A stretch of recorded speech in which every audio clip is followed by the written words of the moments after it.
Hi everybody, thank you very much for coming. I really appreciate it. I'm very excited about this lecture. We did it a couple of years ago and it was incredibly successful. And I'm excited also because I want to talk to you a little bit about Mark's generosity and about what he's been able to help us create for you and also for the students who follow you. Mark has been very successful as an architect. He has done in housing, residential multifamily units. He's built a very successful career, but at the same time he's been an innovator. He's innovated around sustainability. He's innovated around urban patterns. He's innovated around public-private relationships, including he does his company does a seminar on how to work with government programs. Now, in some he works some of his work has been patented. Now, these are things we don't normally talk about in architecture school, and they probably are things we should talk about in architecture school, because indeed you are, as architects, you are the catalyst. You are the professional who brings the public institutions to the table, along with with private investors that make our cities, that grow our cities, that help us evolve with sustainable, reliable urban investment and real estate investment to make better living environments for all of us. These are incredibly important issues because architecture, after all, makes the urban environment. At the same time, it makes the residential environment that we live in, that we raise our children in, that you will raise your children in, the meeting of both the urban scale and the residential scale is exactly where Mark's company has gone, and I'm sure today he's going to tell us a little bit about how that evolved. But I'd also like to talk a little bit about what he's done for us. He's established a chair in urban and community design. And this is very important for us because through his generosity, we have built on that with some of our budget. The university has helped us, and we've established, we're in the process of establishing, actually, we've established 2 programs in urban and community design. One here, which is related to business and development and is part of the urban tech program that David Driscoll runs. Another one which has to do with urban and community engagement in Houston, which Mary Alice Torres McDonald's run. And a new program that we're initiating next year, which will be the Master of Science, a post-professional degree in urban and community development that will be run by Jeff Nesbitt. And we would not have been able to do all that if it wasn't for Mark's prescient thinking and also for his generosity. So I'd like to introduce Mark Humphreys to you. So Mark, thank you very much.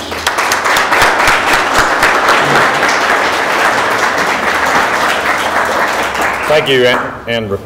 Thank you very much. And again, I went to school here many years ago. And I do give back to the architecture group here because it's done a lot for me. I attended an urban class here many years ago and learned a lot about urban design, and I was in a professional practice class, and our instructor said, you know, architects are terrible business people and you should learn about business. So that's kind of what I want to talk about today a little bit, and it's kind of a striking title, Starving Architect. But first, I haven't been given instructions how to use this, but let me see if it works here. Yeah, there we go. I'm going to give just an overview about our company and some of our philosophies and so forth, and then go into financial part of an architecture firm. But again, I'm the CEO of Humphreys and Partners Architects. We have 9 U.S. offices and 6 international offices. Our company was started in '91, and we have about 220, 230 people right now. We hire heavily from Texas Tech, but we do from other schools too, just because of the capacity of numbers we need. We hired 60 people last year. So, and that would be in all of our locations. So that's just kind of a little overview about us. And what our company primarily does is real estate developer work. So people that do apartment projects, condominium projects, office buildings, hotels, retail, that sort of thing. So that's primarily what we do. But the largest part we do is apartments and condominiums. And you guys all know about those. Matter of fact, we did most of them in the Overton District. If you live in a McDougal apartment project, we did it. Matter of fact, we did the Overton District. We did the design of that and placed the hotel and all that sort of thing. But in the United States, they did 360,000 apartment units built last year. Of that, we did about 43,000 of them. So we're about 12 to 15% of the entire U.S. market. It's what we know best. Now we do hotels and we do other things too. But one thing that's happened, by the way, we analyze everything, we track everything, and again, I'm just explaining about a firm, and I'll talk about more economics here in a little bit, but we track everything. It's not happenstance. We don't wait for the phone to ring to find work. But what's happening in the United States has never happened before in the history of the United States. You guys are all Echo Boom kids, all right? And there are 74 million of you, and you're starting to come out of college. Well, I'm what's called a baby boomer, as Andrew is too, and there's 84 million of us. And most of you probably grew up in the suburbs with your baby boom parents. Well, those baby boom parents have their kids off in college, or now working and so forth, and so they're moving from the suburbs to the inner cities. And we're tracking 62 U.S. cities. We track them every month and what's happening. And they're moving in there, and the kids are moving in there. I have 3 daughters. 2 of them live within a mile and a half of where I live in a condominium in Dallas, Texas. So it's a wholesale change of what's happening. And when I say nationally, oh sure, there are people who are living downtown San Francisco and Chicago and Manhattan. It's the Manhattanization of America. People are now living in downtown Minneapolis, Kansas City, Nashville. LA is hot now. Dallas is building a lot. So we're seeing a lot of that, and you want to be there versus those suburbs in most cases because you don't have the walkability. Oklahoma City. I mean, we're doing towers designs in Oklahoma City. Jersey City, which is really tired, run down, is now getting revitalized. We do work in Canada. We have offices in Canada. Same thing's happening there. And then this is Kansas City. I went to Kansas City 7 years ago in the depth of the recession. And that was one of those towns, kind of like Lubbock, downtown, where at 5 o'clock, nothing's there. They're gone. And today, it's very vibrant, extremely vibrant. Now, transit-oriented development. Everybody's heard of that? TOD? That's what they call them, TODs. So transit-oriented development has driven a lot of this revitalization of urban America. And the idea being you can get on the train, you can go from work, from your house, or whatever. But what we've found is that's not as important anymore. There's a new transportation vehicle, UOD. Anybody guess what it is? UberOriented Development. And you think about this, this is Dallas, Texas. This is close to where I live. This is the train's route, okay? This is off my iPhone where the Uber cars are. It's everywhere. And this is where everybody's coming to live. So anyway, I'm going to just go over some projects very quickly just so you get a feel for what we do. So this is at a transit stop in Jersey City. It was a very rundown area. And actually, this is a fairly tall building here, so that gives you an idea. This is a big building, and it's over a transit stop. And we're trying to do the look like Times Square, where you have banners and so forth on the sides of your building. And super graphics are very important, I think, in an urban environment. Now, we do all types of styles. Some you may like, some you may not. But different places, certain things fit in. So this is kind of a wave to it type building. This is under construction too. And then here's downtown Kansas City. This is the first new apartment tower done in Kansas City in 30 years. And it was a little iffy whether they thought it would work and so forth. They had some extra funding by the city, and the building is only about halfway up and it's all pre-leased. So that means the next building will be easier to do. Again, this is more of the style of things we do. This one is in Nashville on the left. On the right is LA. We have a lot of people traveling in our company across the country and worldwide. Actually, a group is going out to Vietnam next week in our office out there. This is one of my favorite buildings. This is in downtown Minneapolis. And it's a condominium tower. It won Best High-Rise Residential Tower in the United States. And you know, it gives me a good feeling every time I look at it when you do something that's great to the skyline of a city. It'll be there long after I'm gone. Now, new things are happening in these apartments. By the way, does anyone out there live in a McDougal apartment? Guess not. Maybe they don't know it's McDougal's. That's that's a large developer in Lubbock. So everybody's been in an apartment project and they have leasing areas, right?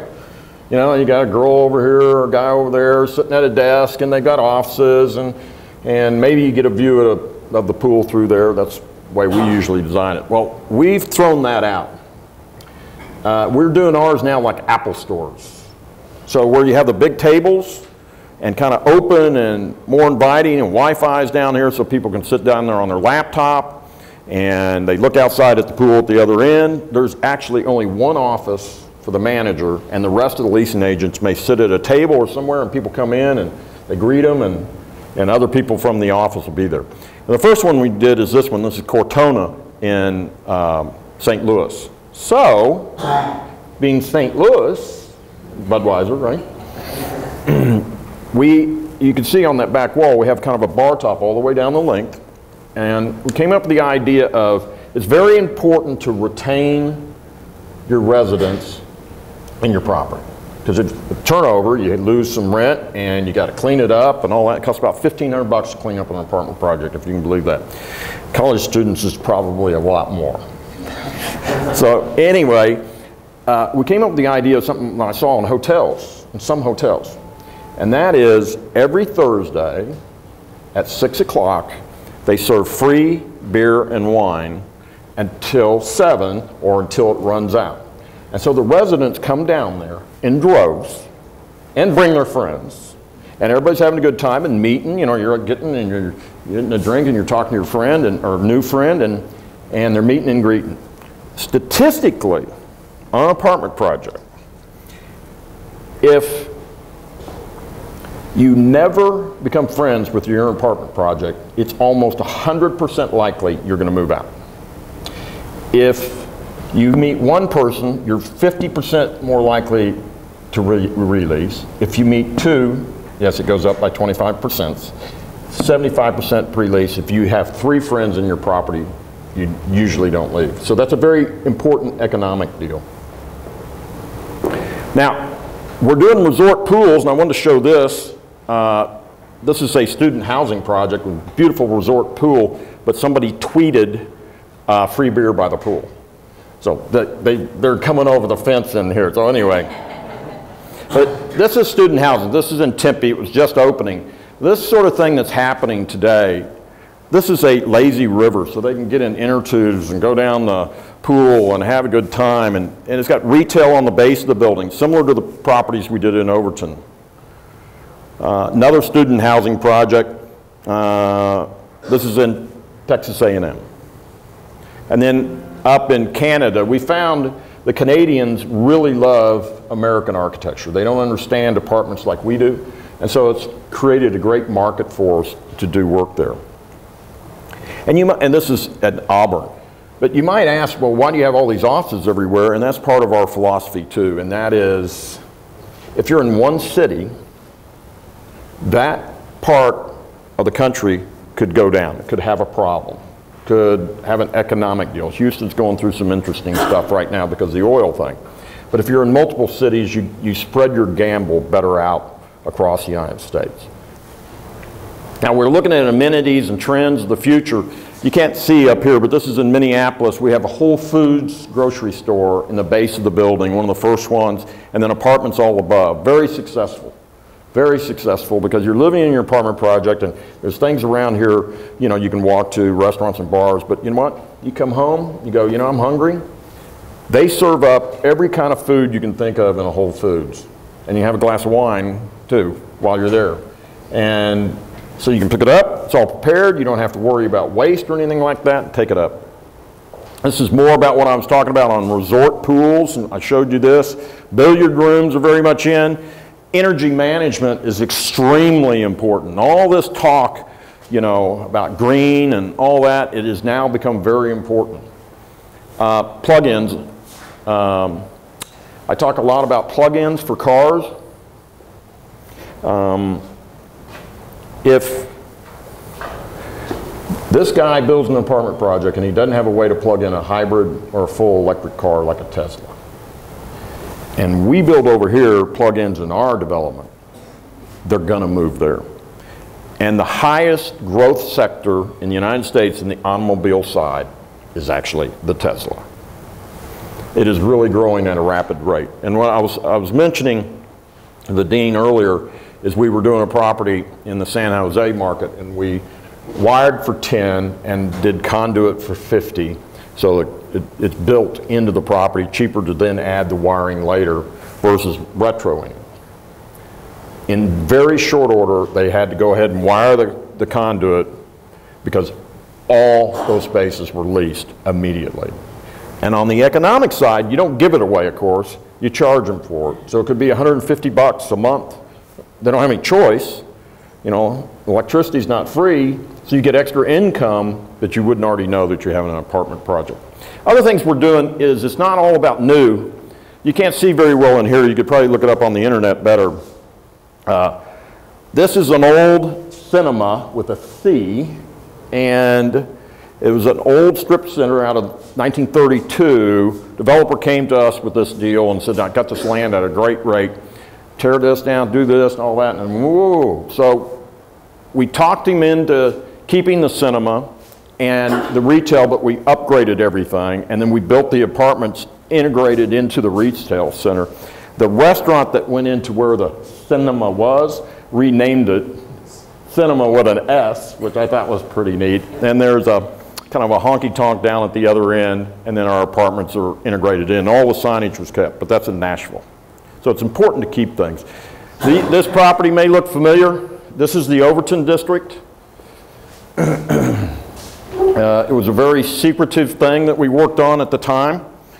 And you guys probably don't know what that area looked like before, but it was really run-down student housing. Horribly run-down homes and old apartment projects and all that. It became drug-infested, crime-infested. And it's right here across the street from 40,000 students. So we worked on a plan about that, and our developer only wanted to do apartments. We said you ought to try doing some retail on University, and hotels in Lubbock are terrible. And we need a hotel here that you could look over the stadium. And he said, I don't do retail, Mark, and I don't do hotels. And I said, well, you know, you don't have a Starbucks anywhere near. And they're not going to drive out to the mall to get a Starbucks.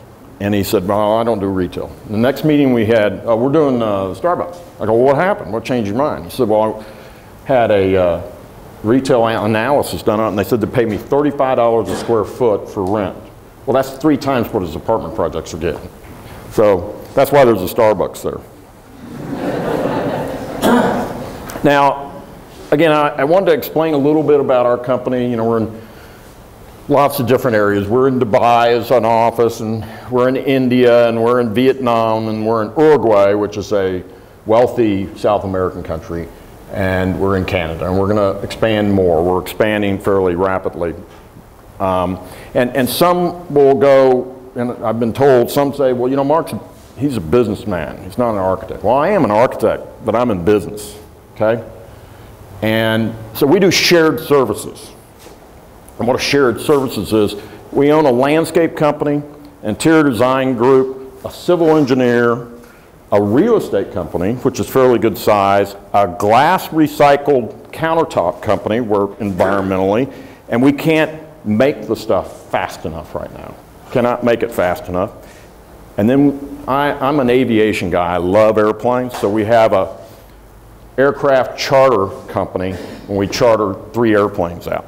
Now, the reason is this makes sense. We have one accounting department. They handle all of these companies. Somebody comes in and goes, okay, we're hiring you. We go, all right. We also provide civil engineering. He goes, great, that'd be great. Under one shop. We have interior design. Great. Landscape. So we get all the business with no marketing, but we force them to market outside of our firm. All of those businesses get over 50% of their business from other people. The other architects, they don't care if they're good, but it creates more revenue for our company. So hopefully that makes sense to you guys, but I'll just give you, the interior design group billed $10 million last year, just doing interiors on apartments. $10 million. Civil engineering, I love civil engineering. Civil engineering, if you've got a contract for $350,000 for something in architecture, the civil is going to be about the same price. It just is. I don't know why it works out that way. But if you draw a building, an architecture building, and you present it to your client, he may go, nah, I don't like brick. And so you got to redo it, right? Who complains about civil engineering as long as water goes downhill, right? So you get no redos. Okay, here's our offices, again, and locations. And we are the largest multifamily firm in the United States. We are, again, I'm going to move more into the business of architecture. We're in a team system, so people running our offices are running teams. We're in a team system. Everybody stays together. You have a manager over that team, project architect under that, and they are bonus based on the profits made in that team. But we have a design review, we have lots of other reviews on it, but people literally know what their other team members are going to make in a bonus, and if somebody's making a higher one, they go over to the other team and go, what are you guys doing? We want to copy what you're doing. We want to get it the same way. We're the largest off-campus student housing firm in the United States. We did 34,000 beds last year, and I think they've got some award things back in here. We got 72 awards, I think, last year. The other thing we do differently, again, it's apartments. Your dean had brought up about patents. We actually do copyrights that are similar but different. And a copyright is the same thing that a musician has on his music. So you can't take another musician's music, you can't take his lyrics, you can't take that and reproduce it without paying him. So what we did is we copyright everything, and it's quite easy to do. But we came up with different designs in our research and development group that people hadn't asked for. And there's other people that have done that sort of thing. Bill Lear developed the executive jet, Learjet. Nobody asked for it. Stephen Jobs didn't get community input about doing an iPhone, a computer in your hand. And he put several businesses out of business by doing that. Kodak's one of them. But what we do is research and development. So right here, hopefully to you, that's 3-car garages. There's a front entry here. This is designed to look like a hill country home, you know, some home near San Antonio, right? It's not a home in the true sense, it's an apartment. There's 10 units in this building. That is a front door to one of the residents, but there's 9 other ways to get in there. And so we copyrighted it. And right now we've done over 300 projects of this at over $35 million in construction value. So that's close to $10 billion worth of construction of this product. And people call us up and go, we call it the big house, not to be confused with a jail. But they call us up and they go, we showed your apartment design, the big house, to the mayor of Stanford, because he doesn't want apartments. And he said, you know, that looks pretty good. That doesn't look like an apartment. And they go, we're ready to hire you. I go, that's great. I guess it's time to talk about fees.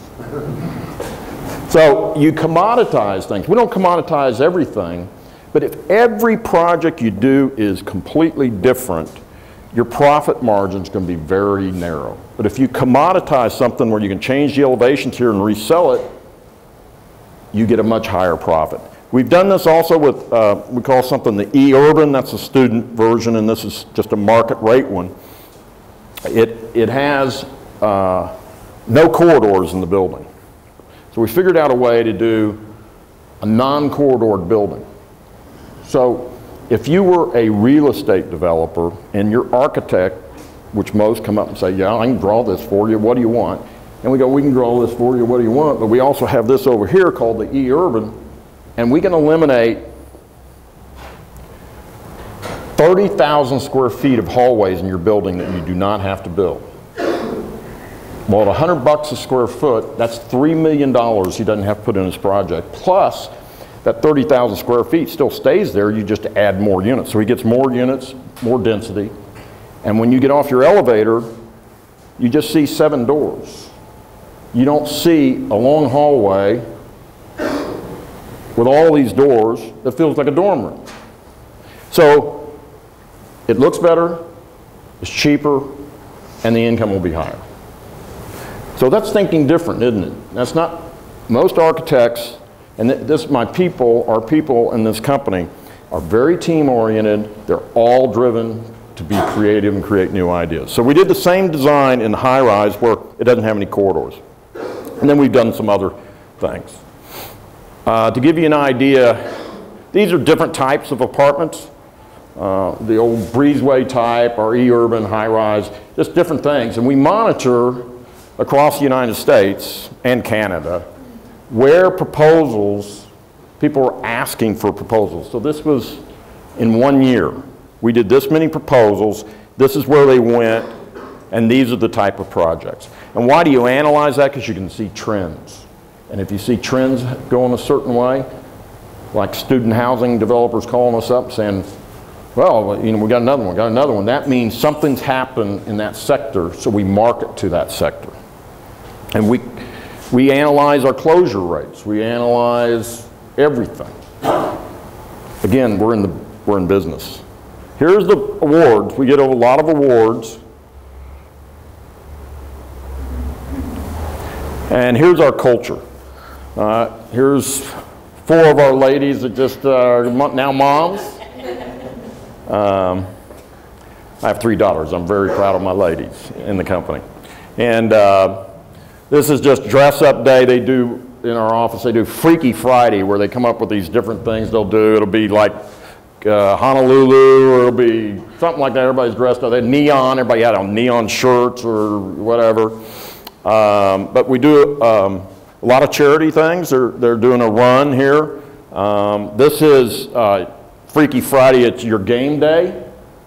And so here's just some of our Texas Tech people that did wear the apparel. There are others that didn't. And a little cookout over here. And this is part of our team up here in Canada. One of our clients took us out on his boat. We do marketing fairly heavily in different locations. More charity work here. This is our Vietnam office. This is Dress Up and Humphreys and Partner Shirts Days. This is the view from our New York office. And I don't know, they put me up there speaking at a conference. So, Yep, Texas Tech grad, okay? I picked him out of a group, and he was here 2.5 years ago. So, he's not working on tile details in the bathrooms of a project, I'll tell you that right now, okay? He's a job captain in our urban architecture division. Yeah, 2010, 2012 masters. Here's some of the projects he's working on. So this is a project in Edmonton. This is another tower in Edmonton under construction. This is the one in Kansas City. He worked on all those in the design department. So I think that's not bad for 2.5 years out of school. And he's not working on tile details. Who is an architect? Again, more about business. Artist, conductor, technician. I'd say those are a few of the things. Now, you're a businessman or woman too. I think most people think the first three, but you're a businessman too. You act as a lawyer a lot of times. You will not believe how much time I spend reading contracts or a dispute on a project of some sort. A marketing expert and an entrepreneur. And I didn't have this on here, but I would add, it's amazing how much time you spend in management. And I'm not just talking about me. If you want to move up in a company, you're going to need to know how to work with people, manage them. So, talking about, no, I'll just let this run in the background. It does work. Is, if I could just tell you a few things. And like, some people, again, don't agree with the direction we go, but we couldn't be a 2 or 3 man shop and do that tower in Minneapolis. And it takes money to go after stuff like that, and a team to do that. We like pointing and saying we did that building versus that building. But if you want to get good at business and be a great architect too, I think they're very important combination, and I've heard a lot of this is already going on in the school. When I was here, after that comment, and said architects are lousy businessmen, of course so are doctors. I immediately enrolled across the street in business school, okay? Immediately, and it's amazing things you never thought about because nobody's teaching you day in, day out about it. So I would recommend immediately looking at going to business school for some electric. There's all, you can figure them out, a lot of neat ones there. I'd also start reading business books and marketing books because it makes you think, it'll get you prepared for coming out for that job. I like the Harvard Business Review. The other thing is, every chance you have, try to find a job with an architect. It'd be great if you could find one doing the stuff you want to do, but that may not be as easy. But I would go, that's what I did too, is I would go work for them on weekends or after school or summers if I didn't have a full load, all of that. And you know what? Minimum wage is fine. Don't offer that. Let's see if he goes higher. But the minimum wage is fine because when you think about it, you're getting an education in an office and he's paying it. Or she's paying it. So I would do that.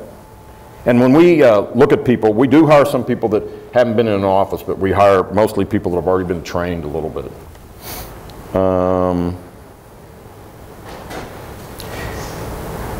The other thing is, you know, look out there in the real world. If you're looking at doing hospitals and stuff, go visit some of them that are new construction.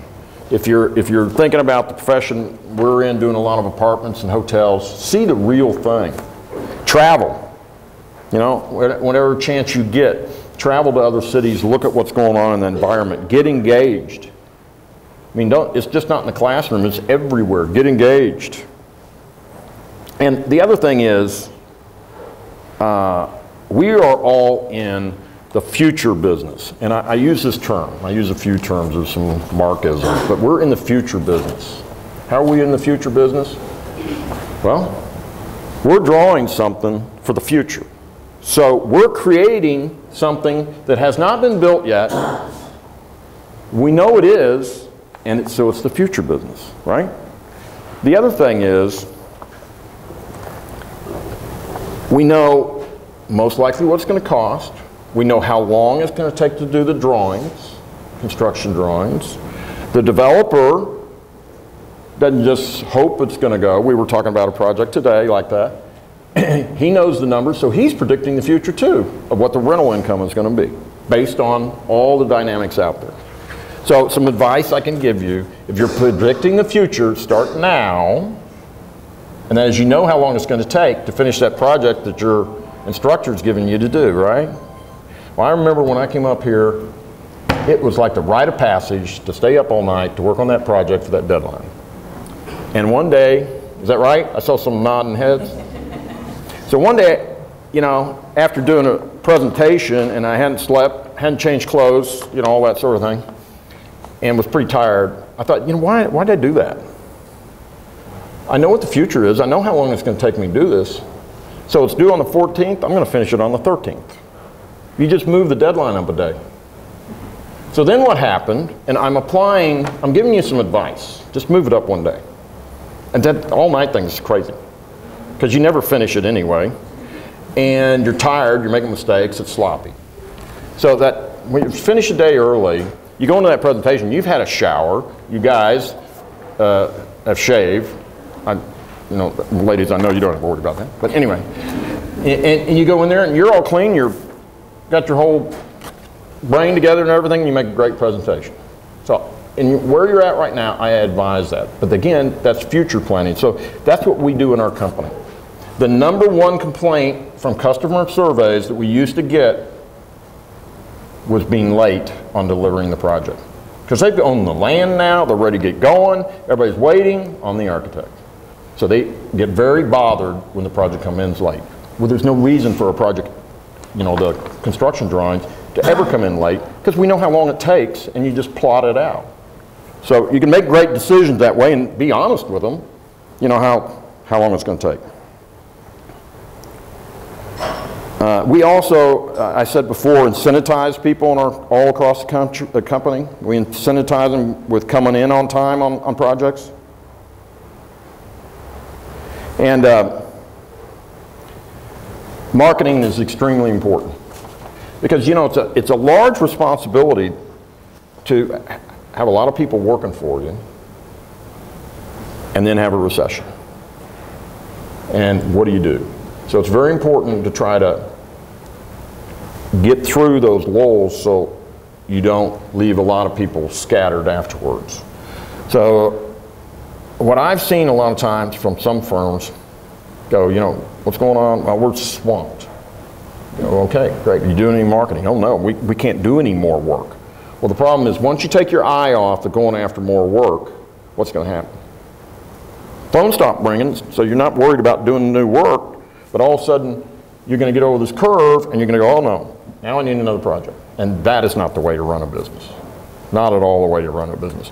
Some other things is, and I'm talking about when you get out of school, but maybe some of you guys are working for other people, is a lot of the economics that we are taught at conventions and so forth about the architectural business is not good stuff. In other words, they say the average architect should have this profit margin. Okay, do you want to be a C student or an A student? Do you want to be average? So what people do is they hear that average number, so they peg that average number. Well, why? So you need to, like I said, you can figure out the future. You need to figure out what it costs, and so you can do your fees properly. And also at some of these conventions I've gone to, they say, in our profession, they say, well, 15% profit. That's a good number. You know, how many in the room are getting a 5%? People raise their hand. How many in the room are getting 10%? People raise their hand. 15. And then I raise my hand. He goes, well, what are you getting? I said, we're getting 30%. The big firms get around 30%. And the reasoning is if you see the future and you're looking at it, you can plan it so you can get there. I think another fallacy is people will take, okay, the fee is $300,000. And they take this number that they come up with their hourly rate for architects. And they divide that in there, and they go, oh my gosh, you know, we've got 1,000 hours to do this deal. Well, what happens? Everybody goes, well, I got 1,000 hours. They work up to 1,000 hours. I mean, when you're finished with the project, you're never finished with the project, and it always takes longer than 1,000 hours. So don't do it that way. Take it and figure out what the market will bear fee-wise, and then figure out how fast you can do it. So when we have some of these properties where we don't have to start from scratch on drawing, our profit margin's real high because we don't have to recreate all of the drawings all over again. You know, and other things I'd say is, you know, I mentioned learn about what you're going to be designing for. So one thing I learned was, I'm doing apartments. We used to do homes. I mean, we only do them for our own accord now. So I started even getting in the real estate business. I'm the largest apartment architecture firm is the largest in the United States. Why shouldn't I own some too? Huh? Government programs like you're talking about, where you put a little bit of money down and get a big loan. We did the same thing. So you got an architecture firm over here and you have a real estate company over here. That's an annuity. The real estate value is always going up and you get a paycheck from it. And it's really not that hard to do. I started with one rental house, bought a house, you know. So I advise doing that. And again, I don't want to sound offensive about business and not architecture. We're very, very serious about our design work. We reject a lot of our internal designs till we just get things right. What we're doing is creating housing for people. We want to do the best we can. We're very proud of that. And again, don't take me wrong about the whole business attitude about it. We just believe that's where we want to go. And I may sound like a know-it-all. I make lots of mistakes. We all make lots of mistakes, and you learn from those. But if you can read from a book or study someone else's system, your mistake level goes way down because you're using a known way of doing things versus just getting out there and saying, I'm going to be an architect on my own somewhere. I mean, I read in a periodical, an architectural periodical, that said, oh yeah, you can start a company with $6,000. You cannot start a firm for $6,000. You can't do it. Your wife is going to be running out the door because you're going to have no income coming in the door. You know, you can't do it. So there's other government programs that can help and so forth. But anyway, so that's what we do. And I just feel like it's important to get the word out about proper management, proper business in the architecture firms. I'm part of a TSA program with the now TSA president on doing that. We are the largest firm in that group. Some people in that group, again, are doing it by the seat of their pants, and we tried to help them. But I think it's important, you know, about what I was saying about architecture and, you know, poor architect, and we've got to get this profession more professional. And salaries up. Everybody good for that? And profits up and fees up, and run this like a business. I had a friend, girlfriend of mine, she met me and she said, what do you do? And I said, I'm an architect. And she had known another architect. She went, oh, you know, we don't want people to drop their head thinking, well, we're not making very much money and we're getting laid off all the time. And so why do I do this? And I do this through the AIA, and I'm doing it here too, is so you guys can do better, and so that also the competition we all have out there isn't giving away their work. We need to be paid fairly for what we do. And there's only us to point the finger at. So I think it's time to change and become a more profitable industry. Well, that's all I have to say.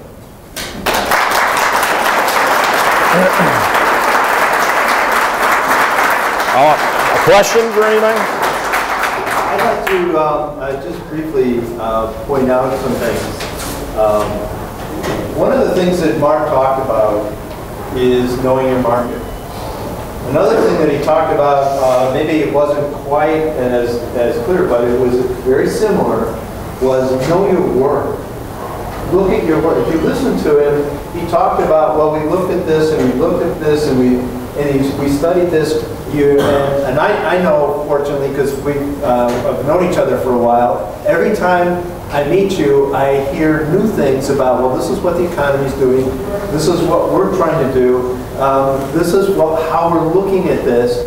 He's always looking in a very rigorous way at how the market's changing, how his own company is looking at what they're doing and what's successful and what isn't successful, and he's always trying something new. And I'd like, how do you do that in terms of your organization, the people that you work with, Walter and Greg and everybody in your company?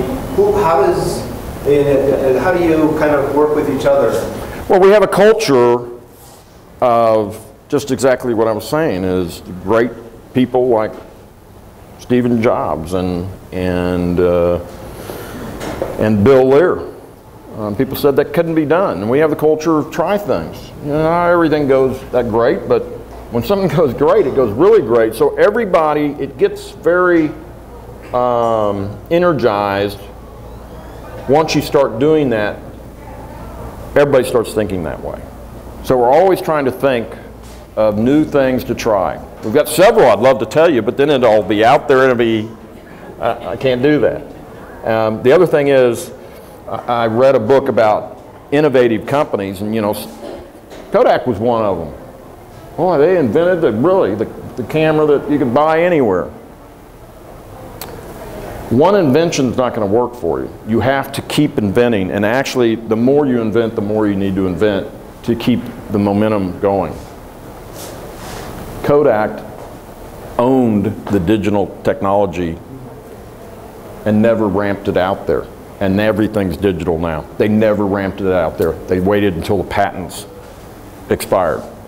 They didn't ramp it out there because they didn't want digital technology competing against their paper. They're over. They're done. So you got to do that. I mean, there are people in our business that are in sectors, and I won't go into it, but they're in sectors that are dying. You want to be in a sector that's growing. And the first thing I mentioned was, never in the history of the United States has there been 140 million people looking to go on to the urban cores. That's going to change everything. More office buildings are going to be done there. Hotels, retail, whole urban environments are going to be done. And they're looking at going there because those urban environments never existed, and now they do. It's great for our cities. I'm glad I sponsored the urban side of things. Thank you. Thank you very much.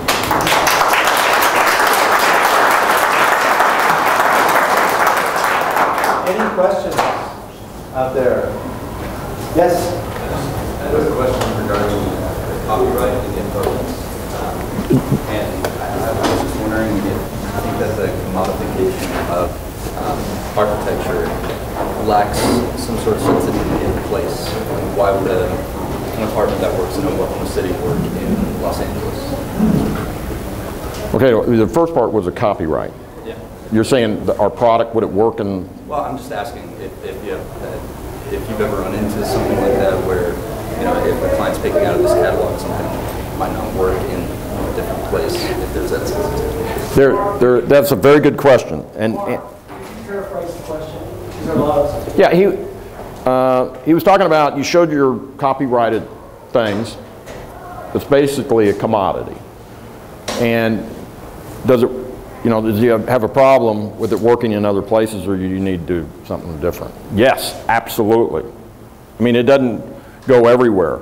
And you understand that we've done a lot of these, so we have lots of different plans and other things. But what works in, actually one of our big house products is in Lubbock, Texas. But what works in Lubbock or works in Dallas is not going to work in San Francisco first of all, there's no land. And you've got to go up and you've got to go small because it's the highest rents in the United States. So we have to be focused differently looking at that. But let me tell you one other thing. I told you I'm very much into aviation. I grew up in an aviation family.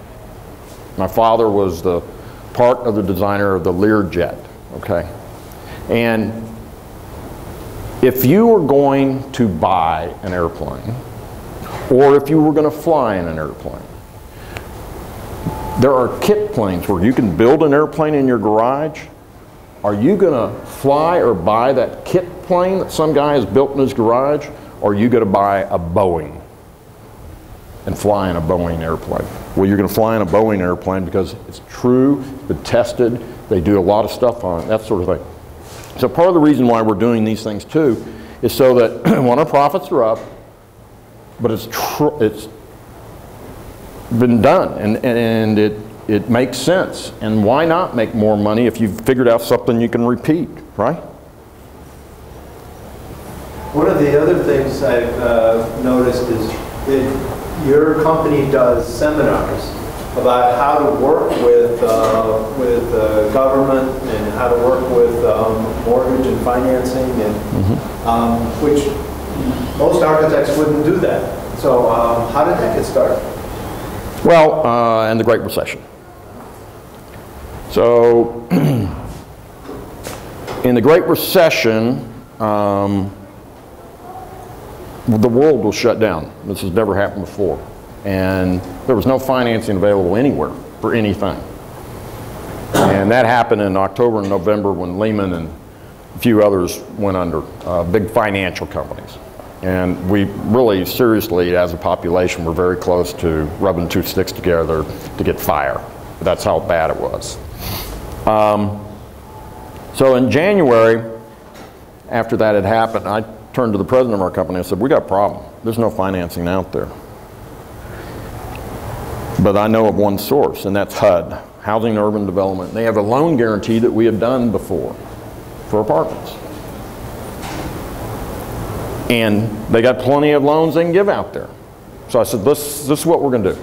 We're going to do a webinar, and we're going to talk a little bit about our architecture and what we've done in HUD, and we're going to have a HUD lender on there. Why don't we get a market analysis guy on there too, on this webinar? And so I said, okay, depth of the recession. We sent out an email blast, this webinar is coming up, how to finance your apartment project. We know where the lending is. We had 3,000 people on this webinar. And we, at Humphreys and Partners, were out of the recession from there on. So it's also important to get third-party endorsement, and it's important to know, what, like you were saying, what's going on. So we know from a market study guy what cities are good, and we know from a lender what's available. And we're learning from them. So I think your clients in the future will respect you a lot more if you know their industry very, very well. So think about that industry that you're going into. And if you want to go into apartments, hotels, and retail, by the way, we're hiring. At all levels. And we have some handouts that we get over here. So. Another question, and then pizza time. Another question, anybody brave enough? Where's the pizza is probably.